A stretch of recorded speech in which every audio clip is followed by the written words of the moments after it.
mtazamaji, sisi ni The Bridge of Life. Tumetembelea maeneo ya Pugu Station kuja kumwona ndugu yetu hapa ambaye ana changamoto kidogo ya kiafya. Ndo tumepata nafasi ya kufika eneo hili. Karibu ndugu. Mimi kwa majina naitwa Providence. Sisi ni The Bridge of Life TV. Tumeona ni vema leo tukutembelee. Sawa. Kwa majina unaitwa nani? Mimi naitwa Kondo Abdalla Mgeni. Nani? Kondo Abdalla Mgeni. Kwa majina anaitwa Kondo Abdalla Mgeni. Ilikuwaje mpaka ukapata matatizo haya yaliyokukuta ya macho? Kwani umezaliwa hivi ama ilikuwaje? Tunaomba utuambie kidogo. Hapana, mimi sijazaliwa hivi. Nilikuwa mzima wa afya, ila baada kuajiliwa, nilikuwa mwajiliwa wa taasisi moja ya serikali TRC, hao watu wa reli hawa. Sasa mwaka 2002 ilitokea ajali kule Dodoma kule ya treni rudi nyuma ile, ndio nilipopata matatizo haya, kwa sababu nilikuwa nasafiri mle kwenye treni. Ndio nilipopata matatizo haya, wakaniambia tu pressure macho, kakimbia kwenye macho ikaja kuwa macho. Ndio matatizo yalianza kutokea alipoanza hapo. Kwa hiyo mwaka 2002 kufika mwaka 2003 na 4 ndio macho akafanyaje, yakaanza kupotea taratibu. Nikapambana hospitalini, anapopambana naambiwa bwana, hii pressure haishuki, kwa sababu ingekuwa inashuka naomba nakufanyia operation, lakini pressure ifanyaje, haishuki. Kwa hiyo kufika mwaka 2007 macho yamepotea, na kule kazini kule wakaniambia bwana, kutokana na hali yako itabidi ufanyaje, uache kazi. Kwa hiyo ndo nikaacha kazi, ndo karudi hapa nyumbani. Kurudi hapa nikanamtegemea mama mtoto, mke wangu hangaike ndo tupate riziki, kwa sababu nimekaa tena macho sina, siwezi kufanya shughuli yoyote. Nikanamtegemea mama mtoto, mtoto kanapambana naye ndio Mungu bahati mbaya akaja naye akanitoka, kama amefariki. Pole sana. Asante. Baada ya kufariki sasa, hapo ndo mwelekeo umekuwa mfanyaje sasa, ndio umepotea kabisa. Sababu la kwanza tunategemea yeye hangaike tule na watoto, tunahitaji watoto patikane, lakini kafika tu yeye sasa ndio akapata matatizo ya figo, tukampeleka Muhimbili, kashindikana, akaenda Mloganzila. Kuna gharama tulikuwa tulipe kule karibu milioni 1 na hela, lakini hela tukawa hatuna, ndio katakuwa changa hela haijapatikana. Mwanzo kafanyaje, akawa amenitoka mwaka jana tarehe 31 mwezi wa 7. Niko mimi pana watoto, maisha kawa magumu sasa. Wale watoto wadogo wanasoma, na mimi uwezo hata kufanya biashara niseme nikafanya kitu chote mimi sina. Kabisa ndio hivyo tu, ndugu majamaa majirani, mwenye buku mwenye elfu ngapi anakupa, mambo anaenda. Hata bado changamoto za maisha zimekuwa kubwa, watoto kusomesha gharama sasa hivi. Kwa inafika tu mpaka wanaona watoto hujaona hapa, nimefika tu nimewagawa, mmoja yuko hapo juu hapo, nimempa mtu kwa muda kwanza kaenda huko na tafakari, manake mimi mwenyewe nimekuwa sasa hivi sasa, kutokana na matatizo magonjwa yananiandama mengi, mara sukari, hapa nipo sukari inanisumbua, hata ilipotokea sijui inatokea wapi. Yaani sema ni mawazo tu ya kufikiria jinsi gani nitaishi na watoto. Kwa hiyo bwana, mimi walisia story yangu fupi ndio hiyo mamangu. Naomba nirudi nyuma kidogo hapo kwenye matibabu. Hospitali hamkufikia mwafaka wowote kuhusiana na tatizo lako la macho, aidha kunaweza kukaa matibabu kakaa sawa, ama hospitali mlifikia mwafaka gani? Hospitali mara kwanza nilifika CCBRT. CCBRT wakanambia unatakiwa ufanye operation, wakataja gharama pale za pesa. Ilikuwa sio gharama kidogo, nyingi kama 5,000 na 20,000 hivi. Wakanambia ufanye operation. Sasa kati ya kurudi, kati ya kupambana na ile hela, ukawa muda umeenda, sababu 5,000 kutokana na mazingira yangu yalikuwa magumu. Tulivorudi tukakutana daktari akasema mwanzo operation ilikuwa 14, kwa 14 ulikuwa unafaa kufanya operation, lakini ishafika 28 kama ndio kufanya nini. Kwa hiyo maana wewe bado ukubaliane na matokeo, itabidi utumie dawa maishani mwako mote. Kuna dawa fulani naweka kwenye macho. Sasa ile dawa ile ina gharama, kichupa kimoja kinauzwa 26,000, iko kama hichi kidogo. Sasa ile dawa wanaweka kwenye macho. Kwa hiyo ile dawa sasa mara nyingi kuna mfadhili mmoja kitokea ndo alikuwa ananinunuliaga. kuna mwindi mmoja hivi atokea akaniambia mimi sitakununulia dawa kila zikisha, kwa sababu niliambiwa nitumie maishani mwangu bila hivyo kwamba macho yataendelea kunisumbua kama hivi unavyoniona hapa, macho kufungua muda mwingine na shida kuangalia jua siwezi. Sasa yule mwindi bahati mbaya akaondoka kwao, kwa hiyo maana msaada wa dawa nikawa pati, ndio maana sasa hivi macho yananisumbua sana, yanauma, kuangalia jua hivi siwezi, kwa sababu ile dawa kuipata sifanyaje, siipati. Kwa hiyo kutoka kule nayo akanihamisha akanipeleka Muhimbili. Kwenda Muhimbili daktari akasema hivyo hivyo, wewe basi tena pale ufanyaje, kwa sababu maana pressure kwenye kile kiini cha macho kile kunakuwa na maji, kwa hiyo kile kiini macho kwenye maji, kwa hiyo kile kiini kimechubuka, kwa hiyo kina uwezo kufanyaje, hakina uwezo wa kuona. Kwa hiyo mazingira ndio kama hayo. Sasa hiyo dawa ukiweka hiyo dawa inasaidia nini kwenye macho? Na maana ukiweka hiyo dawa unaona ama ndo tiba ama yani ile ni dawa naweka maana nisisumbuke kwenye kama hivi kutizama hivi, nikiweka ile dawa na kwa kidogo na kwa yani hata kitu natizama hivi, na maana ulimwengu unakuwa kufanyaje au kusumbua. Yani ni kwa sababu ya kusaidia tu ili macho sisumbuke kama hivi unavyoona, muda mwingine anauma machozi unaona kama yanatoka. Sasa ukitumia ile dawa muda mwingine machozi hayatoki wala hayaumi, ndio maana hiyo. Pole sana kabisa. Na watoto wangapi? Nina watoto 5. Watoto 5, wa kiume mmoja, wa kiume 2, wa kike 3. Vipi watoto wanaenda shule sasa hivi ama mazingira ya watoto inakaaje? Mimi bwana, watoto niseme kuna mmoja ana siku ya 3 ile shule hajafanyaje, hajakwenda, ndio viatu vimefanyaje, vimelibika siku ya kwenye mvua, kwa hiyo yani vitamaniki. Kwa hiyo mtoto hajaenda shule kwa sababu ya viatu socks hana, kwa hiyo ndo ajenda kwa sababu pambane, labda nitafute kwa wahisani wanisaidie imadi mtoto apate kwenda shule. Na wewe mwingine ndio yuko la 7 sasa hivi, lakini shule kidogo anafanyaje, anaenda kwa sababu viatu vyake bado vizima. Ina maana watoto wanapata changamoto ya kwenda shule sababu ya viatu na gharama zile. Unajua shule zetu sasa hivi zina muda mwingine zina changamoto ya gharama, mara si chakula shule mara nini. Hasa mtoto inafika hatua usipomgea ile la chakula akaenda kule nzio anakula, yeye anakuwa anapata tabu. Lazima shule zetu huko utoe shilingi 1000 apate chakula. Sasa ile uwezo 1000 mimi kila siku nakuwa si ndio mpaka hivyo apite ndugu au 500 ngapi. Sasa kama ndugu hajapita sasa ndio hivyo. Sasa anaenda mtu anashinda kwanza asubuhi jioni mpaka 11 jioni, inawezekana bwana. Ndio hivyo unapambana naye nyumbani hapo, unakaa naye. Akana ila hivi kipindi cha mwezi wa Ramadhani, kwa sababu wamefunga wale watoto wangu, ndio kuna mtu kawachukua na futufutu nao. Kimaliza atafanyaje? Watauliza maweza kwa daftari kwa sina. Sasa na wewe mazingira yako hapa nyumbani ikoje kuhusu chakula, matumizi mengine? Wewe unafanyaje? Kwani unaishi peke yako? Mimi hapa sasa hivi baada ya mke wangu kufariki, sasa hivi naishi peke yangu na watoto tu. Ndio naishi nao. Unaishi na watoto hapa ndani? Kwa siku mbili hizi hawapo kwa pale juu, kutokana na mwezi wa Ramadhani wanapata futari hapo juu hapo. Kuna mtu akachukua. Kwa maana mwezi wa Ramadhani ukisha nafanyaje? Wanarudi tena. Sababu uwezo wa kununua futari mimi nilikuwa sina. Ushaelewa? Kwa hiyo ukitoka shule hapo wanakuja kulala tu jioni, basi wanatoka. Sasa na wewe mazingira yako inakaaje sasa? Mimi mama yangu mazingira yangu magumu sana. Sasa mimi mwenyewe hapa nilipo kula kwangu ni mtihani. Mpaka majirani au kuna bibi mkubwa wangu mtu mzima yupo kule juu kule, aniagizie chakula kula, kipika nifanyaje? Ile sipopika hao basi na ndio siku hiyo. Pole sana. Ndugu mtazamaji, umemsikia ndugu yetu hapa matatizo yaliyompata. Kwa kweli maisha ni magumu. Nasikia mpaka watoto wanashindwa kwenda shule kwa sababu ya kukosa viatu. Viatu tu watoto wanashindwa kwenda shule. I say pole sana babangu. Basi na mimi sisi tunaitwa The Bridge of Life. Tulibarikiwa kitu kidogo, tukasema tukuje kukuona kwa kidogo ambao Mungu alitubariki nayo.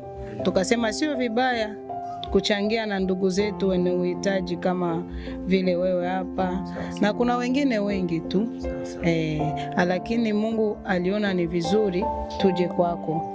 Na pia nashukuru kukufahamu, nashukuru kukuona, nashukuru kwa ushirikiano ambao umetupatia, na tumebarikiwa chakula kidogo ndo tumekuja nacho kiko hapa.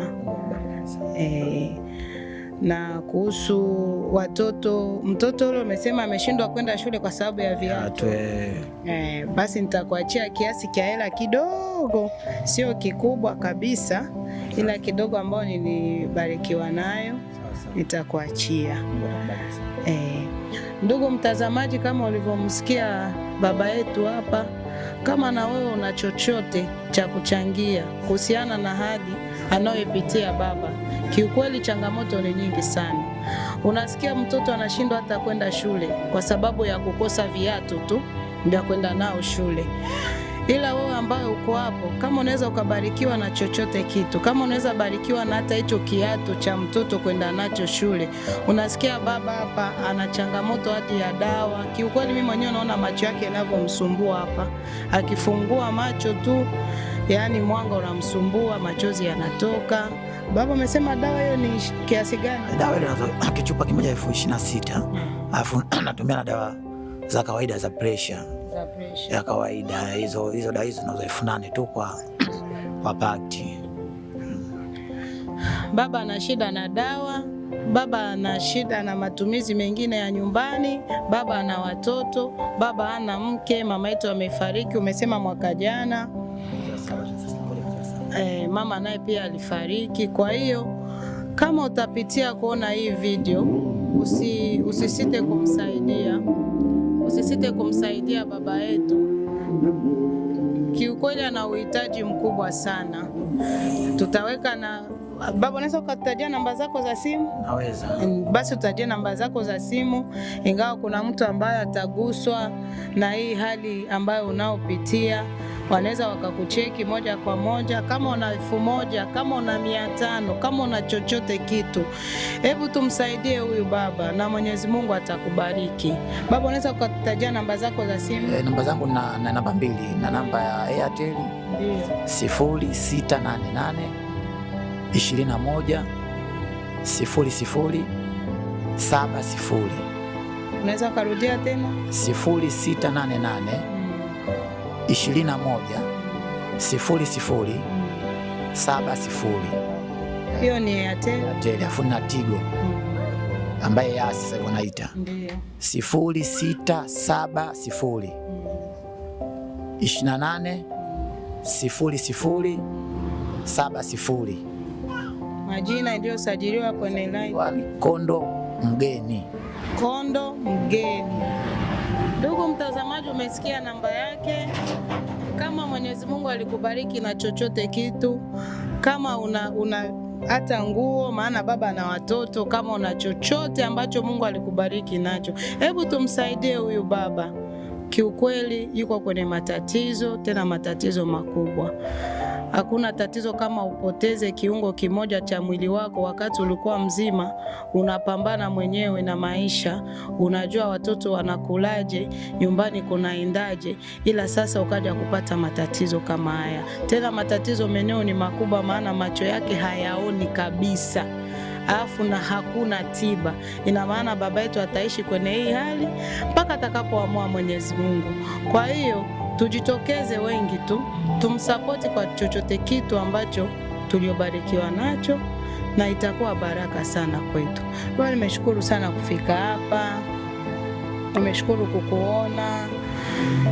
Naomba Mungu wa Tanzania wajitokeze pia, wengine watakaoguswa na tukio hili. Simu yako iwe oni tu. Nashukuru pia, Mungu awabariki wote wanaokusaidia, unaoishi nao. Baba, sijui kama una chochote cha kutuambia kuhusiana na ndugu yetu hapa. Karibu.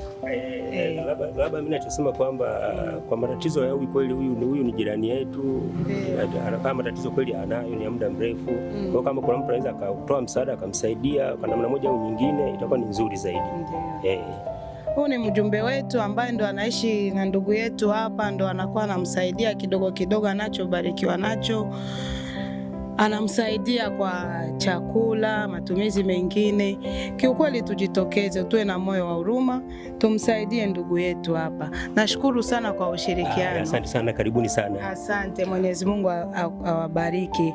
Hiki ndo kitu kidogo ambacho tulijaliwa nacho kwa ajili ya ndugu yetu hapa.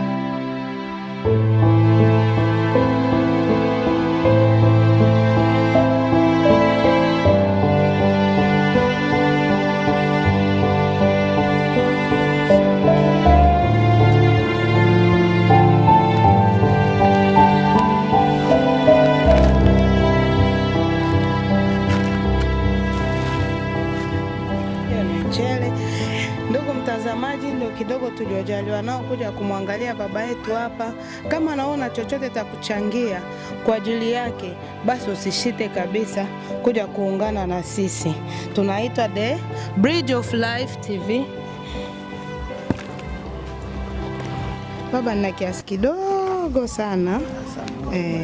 Kidogo inakuwa kikubwa kwangu. Ndio. Natumaini sio mwisho, tutakuwa nakuja kuangalia maendeleo yako.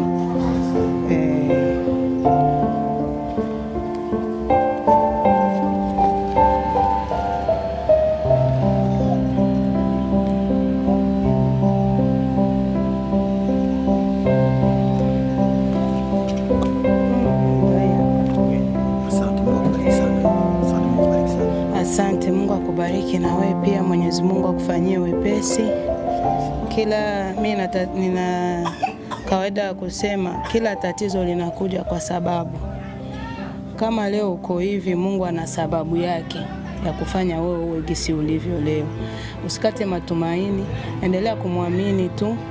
Usisahau kuswali kila siku, maana wadaktari wanaweza wakasema hakuna tiba na wewe unaweza ukakata tamaa, ila hakuna anaye na neno ya mwisho kwa maisha ya mwanadamu ni Mungu.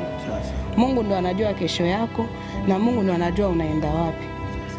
Unaweza ukashangaa kama Mwenyezi Mungu akiamua hapo ukalala ukaamka uko vizuri, na madaktari wasema haiwezekani.